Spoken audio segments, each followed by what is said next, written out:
بسم الله الرحمن الرحيم الرحمن علم القرآن خلق الإنسان علمه البيان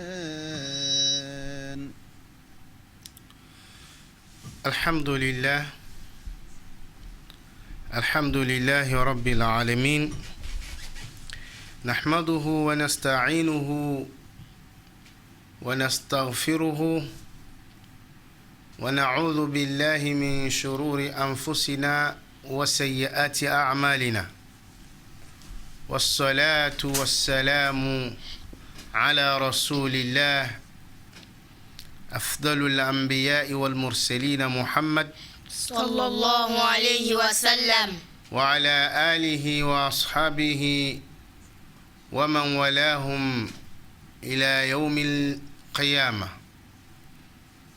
أما بعد فالسلام عليكم ورحمة الله وبركاته. وعليكم السلام ورحمة الله وبركاته. Louange à Allah, Seigneur de l'univers. Nous louons Allah subhanahu wa ta'ala, nous bénissons sa grandeur.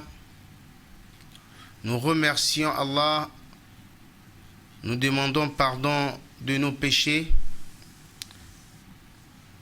passés, présents et futurs, afin que la miséricorde des 10 derniers jours que nous faisons face dans Ramadan soit à nous. Les hommes de Dieu, durant ces nuits, refusent le sommeil. Se refusent, si vous voulez bien, le sommeil parce qu'il veut être connecté avec Allah subhanahu wa ta'ala. Et le prophète Mohammed sallallahu alayhi wa sallam nous l'a demandé aussi dans ses hadiths, ses propos, en disant: lorsque vous êtes dans les impairs du dernier jour, des 10 derniers jours de Ramadan, dans les impairs, surtout réveillez même les enfants. Restez en éveil, en adoration, afin de rechercher la miséricorde d'Allah subhanahu wa ta'ala. Et comme on a toujours dit, surtout dans ces 10 dernières nuits, nous recherchons une nuit appelée Laylatul Qadr, la nuit du destin. Cette nuit est égale à 1000 mois d'adoration que le musulman recherche. Le prophète Mohammed sallallahu alayhi wa sallam se soucie beaucoup de bien-être des musulmans et se soucie aussi de comment les musulmans vont rentrer dans le paradis en groupe nombreux. C'est ainsi que auparavant, pour qu'on vous accepte que vous êtes rentré vraiment dans les fidèles adorateurs d'Allah, il faille adorer Allah au moins 83, 85 ans et plus pour qu'on dise que Anta Abid. Tu es adorateur de Dieu. Le prophète Mohammed constate que le musulman, ou nous dit que le musulman, le croyant, ceux qui l'ont suivi, sa communauté, ne vont passer que sur cette terre, dès que tu as déjà 60 ans à 70 ans, ça c'est la limite d'âge. Maintenant, ce qui dépasse là, ça c'est Allah subhanahu wa ta'ala qui donne à chacun, comme vous voulez, les bonus. Mais, il a dit, la vie du musulman, du croyant, va de 60 à 70 ans. Alors, adorer Allah pendant 85 ans, 83 ans. Alors, s'il n'arrive pas là, comment on fait? Il a prié son Seigneur. Ensuite, Allah lui a dit qu'il y a une nuit dans le mois de Ramadan. Il va mettre la baraka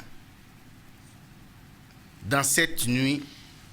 C'est cette nuit où le Coran al-Karim a été révélé. Alors, le musulman ou le croyant qui retrouve cette nuit en adoration, Allah dit au prophète Mohammed, je vais lui récompenser avec 1000 mois d'adoration, c'est-à-dire 83 ans ou 84 plus. Voyez la miséricorde d'Allah. Donc c'est cette nuit que le prophète Mohammed sallallahu alayhi wa sallam nous dit de faire attention à ne pas trop dormir pendant nos 10 derniers jours de Ramadan, surtout dans les impairs. Lui-même, il dit, ça se trouvera dans les impairs. Vous voyez, c'est pourquoi il nous a exhorté que pendant ces impairs, jusqu'au 29e nuit, faites beaucoup d'efforts. Alors les hommes de Dieu sont là-dedans à partir du moment où nous sommes en train de tirer vers la fin. Ils sont en train de rechercher cela. Ils sont en train de prier. Ils sont en train de demander pardon. Nous demandons à Allah subhanahu wa ta'ala de nous compter du nombre de ceux-là qui vont avoir les faveurs d'avoir cette nuit en adoration. Amen. Que la paix et le salut d'Allah soient sur le sceau des prophètes Mohammed, Sallallahu alayhi wa sallam. sa famille, ses compagnons et tous qui pensionnent l'islam jusqu'au jour de jugement dernier. Chers frères dans la foi, nous sommes toujours dans notre sourate. Notre thème depuis le début de Ramadan, c'est Souratul Anbiya. Sourate les prophètes. Nous sommes arrivés au 89e verset. Nous avions entamé le récit du prophète de Dieu Zacharia, qui a beaucoup pleuré, qui a invoqué Allah subhanahu wa ta'ala de lui donner un descendant. Et que ce n'est que après ces 100 ans qu'Allah lui a accordé cela. Nous avions expliqué la semaine dernière que non seulement il était arrivé au fleur d'âge, il n'avait plus de puissance, sa femme aussi avait un problème, elle était stérile. Elle ne pouvait pas avoir d'enfant comme lui-même il a dit à Allah. Mais avec tout cela, quand Allah a décidé d'accepter l'invocation, du prophète Zacharia, Allah a dit, nous allons t'octroyer un enfant. Mais ensemble, écoutons le récit dans le Coran al-Karim de la bouche de nos enfants. Naam. أعوذ بالله من الشيطان الرجيم بسم الله الرحمن الرحيم أعوذ بالله من الشيطان الرجيم بسم الله الرحمن الرحيم وبه نستعين وعلمناه من لدنا علما وعلمك ما لم تكن تعلم وكان فضل الله عليك عظيما قال موسى ما جئتم به السحر إن الله سيبطله إن الله لا يصلح أمل المفسدين قال رب اشرح لي صدري ويسر لي أمري واحلل عقدة من لساني يفقه قولي واجعل لي وزيرا من أهلي هارون أخي أشدد به أزري وأشركه في أمري كي نسبحك كثيرا ونذكرك كثيرا إنك كنت بنا بصيرا قال قد أوتيت سؤلك يا موسى بسم الله الرحمن الرحيم وزكريا إذ نادى ربه رب لا تذرني فردا وأنت خير الوارثين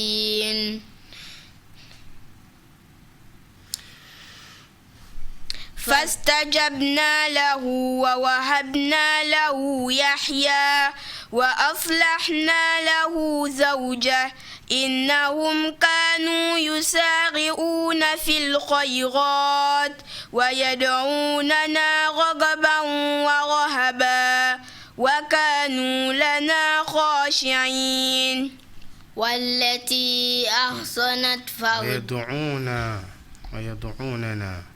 ويدعوننا رغبا ورهبا وكانوا لنا خاشعين. Ainsi, Allah subhanahu wa ta'ala s'adresse à nous à travers le Saint-Coran. Elle a dit, le prophète Zacharia, il nous a appelés. Il a demandé de lui donner un enfant. Il a imploré Dieu de ne pas faire en sorte qu'il quitte ici-bas sans laisser quelqu'un derrière lui qui va continuer le travail d'appeler les hommes vers Allah subhanahu wa ta'ala.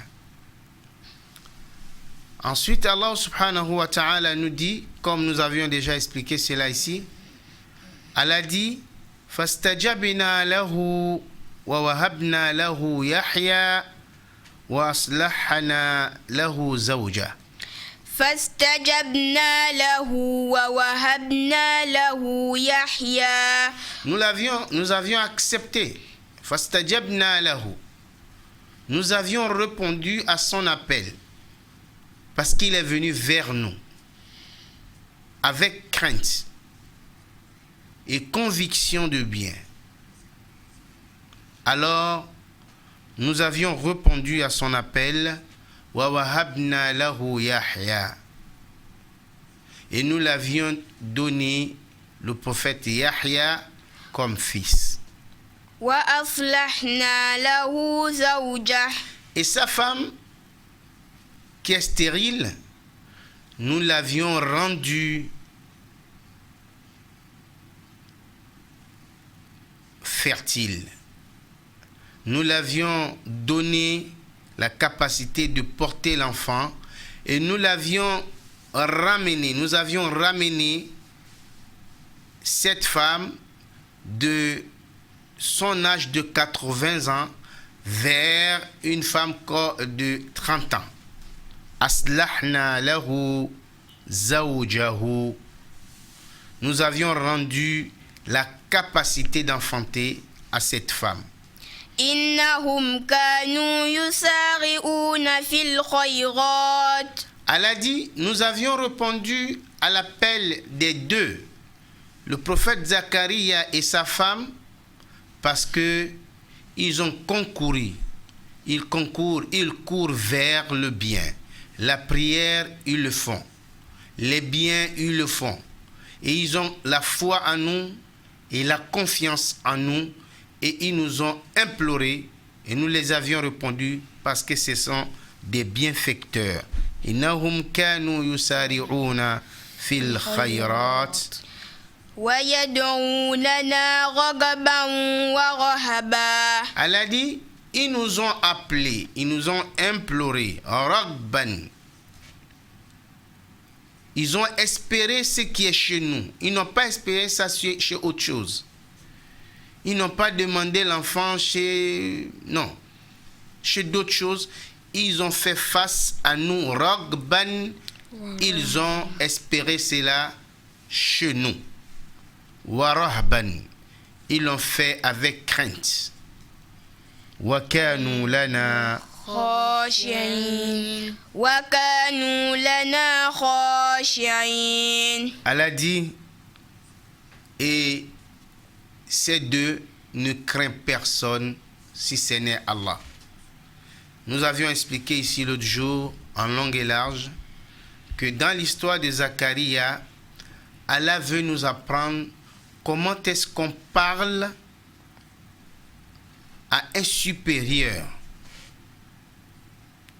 C'est pourquoi il nous a étalé dans Sourate Maryam la manière que Zacharia est venu vers lui. Donc, dans le Saint-Coran, nous avions tout pour avoir ce que nous voulons chez Allah subhanahu wa ta'ala. L'essentiel, c'est de tendre l'oreille à la parole de Dieu. Inch'Allah. Wallati. واللاتي أحصنت فرجها فنفخنا فيها من روحنا وجعلناها وابنها آية للعالمين. Alors, nous allons passer du récit de Zacharia et sa femme Hannat vers l'histoire de Maryam, la mère de Isa, appelé Jésus dans les autres livres. On ne peut parler de Maryam sans parler de Zacharia, car Zacharia est le tuteur de Maryam. Donc l'histoire de ces quatre personnes, de ces deux personnes, Maryam, Zacharia, Isa et Yahya, c'est ensemble. On ne peut parler de Zacharia sans parler de Maryam. Si on parle de Maryam, c'est qu'on parle de Jésus. Et si on parle de Isa, on va forcément parler de Yahya. Leur histoire, c'est ensemble parce qu'ils sont une famille. Allah dit maintenant, Wallati ahsanat farujaha fanafakhna fiha min ruhina. Nous allons vous parler maintenant de Maryam, celle qui est restée chaste. Ahsanat farjaha. Allah dit, nous allons vous parler de celle qui est restée chaste. Elle a gardé sa personne. Nous allons vous parler d'elle. Et c'est qui? C'est Maryam, la mère de Isa.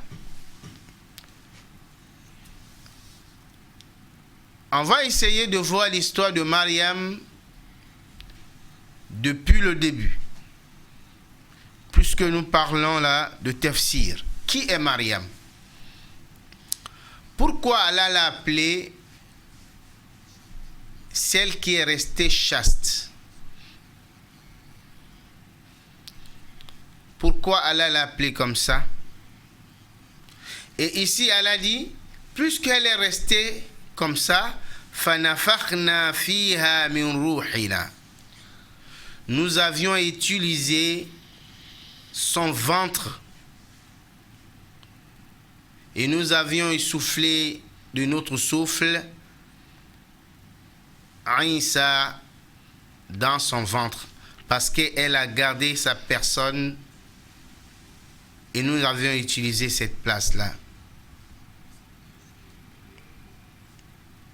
Pourquoi est-ce qu'Allah subhanahu wa ta'ala a dit cela? Nous allons aller voir dans Sourate Ali Imran. Qui est Maryam? D'où vient-elle? De quelle famille elle est? Naam. Inna Allah astafa Adam wa Nuha wa ala Ibrahim wa ala Imran ala alamin. Allah subhanahu wa ta'ala a choisi certaines personnes pour son message, pour son travail.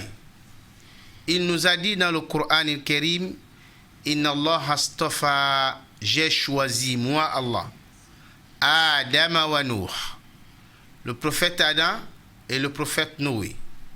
Je les ai choisis pour la mission et pour une mission précise. Adam pour peupler la terre. Nuh pour enseigner les gens la ilaha illallah. Naam. Wa ala Ibrahim Wa ala Ibrahim. J'ai choisi Ibrahim et ses descendants. Aussi pour apprendre les gens comment avoir la foi en Allah subhanahu wa ta'ala. Naam. Wa ala Imran ala alamin. Et la quatrième famille citée ici, c'est la famille de Imran. Elle a dit, je les ai choisis sur tout le monde entier. Quel était le travail de Imran? Nous savons que Adam est venu peupler la terre. Et Nuh alayhi salam est venu appeler les gens vers Allah subhanahu wa ta'ala, les interdits, l'adoration des idoles. Troisième famille choisie, la famille d'Ibrahim. Le prophète Abraham, lui et sa famille, pour guider les gens. Quel était le travail de Ali Imran, la famille Imran? Allah les a choisis pour défier le monde. Allah a défié le monde. Allah a fait passer par eux l'incapacité de l'homme à aller au-delà de la science. La famille d'Imran, c'est ce que Allah les a choisis comme miracle. Naam. Zurriyatan ba'duha min ba'd.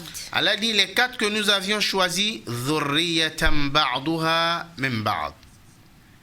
De fils au père, aux descendants, nous avions fait d'eux des hommes parfaits. Naam. Wallahu sami'un alim. Allah est parfaitement audit, il entend parfaitement et il est omniscient.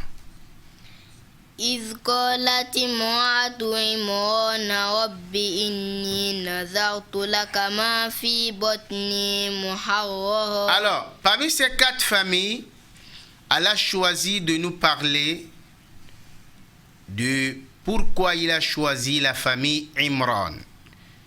Il dit إذ قالت امرأة عمران. Lorsque la femme d'Imran dit, Naam.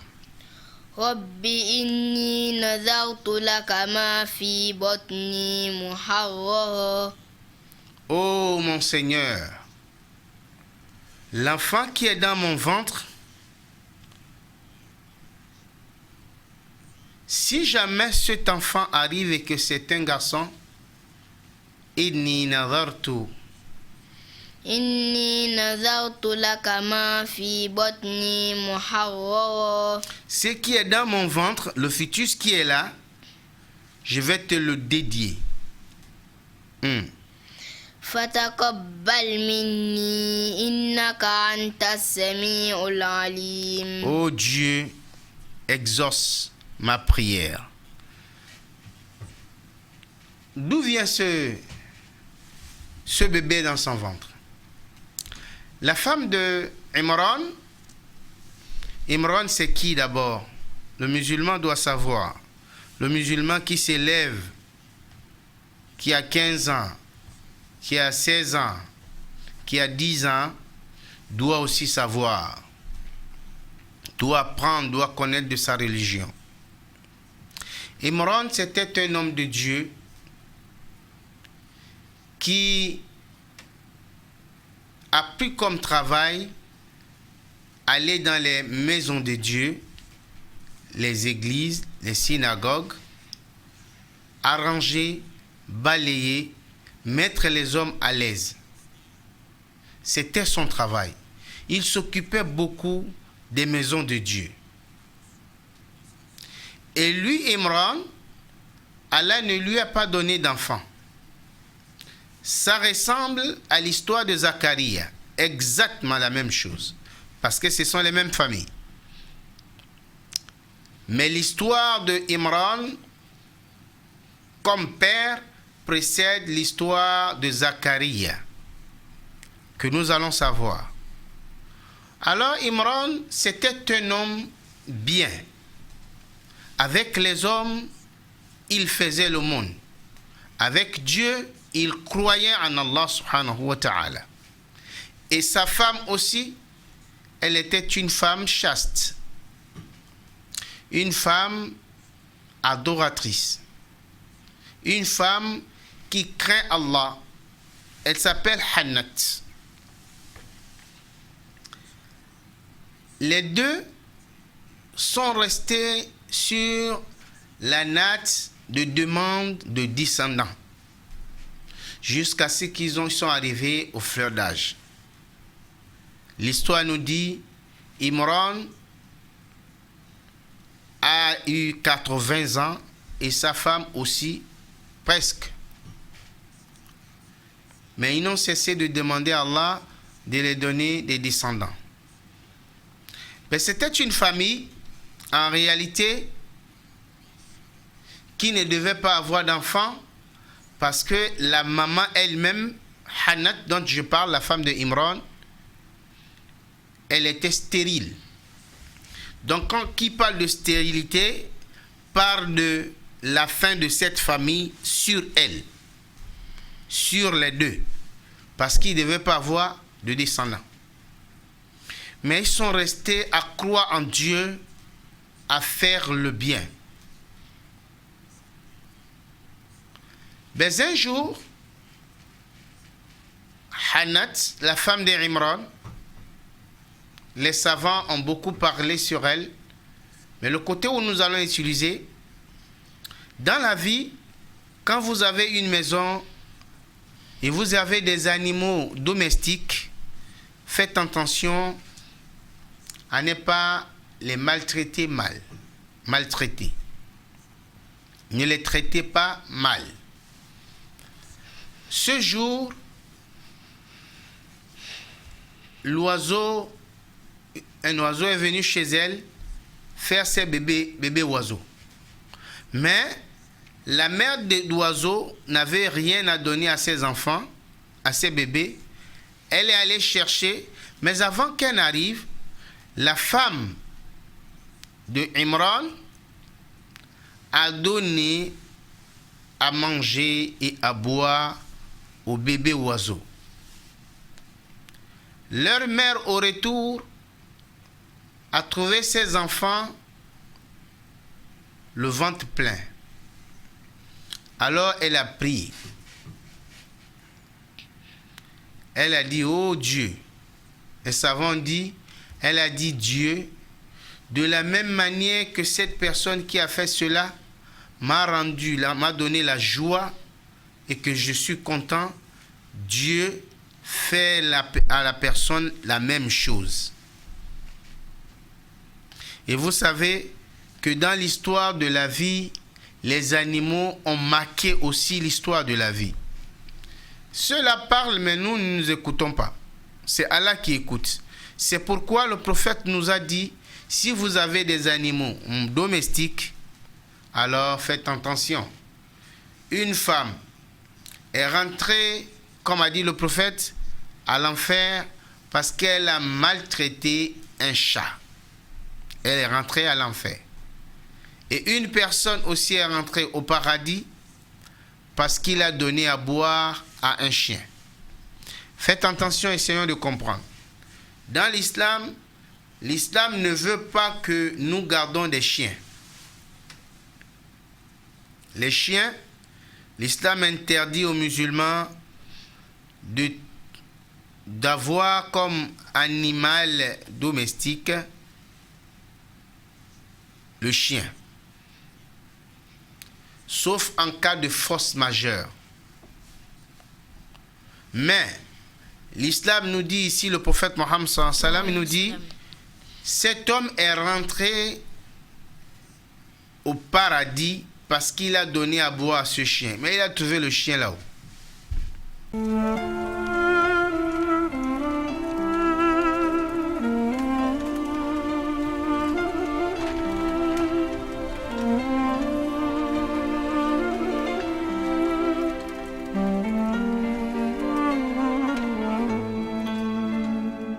يا نور الهلال أقبل تعال فالشوق طال والقلب سما نحو السماء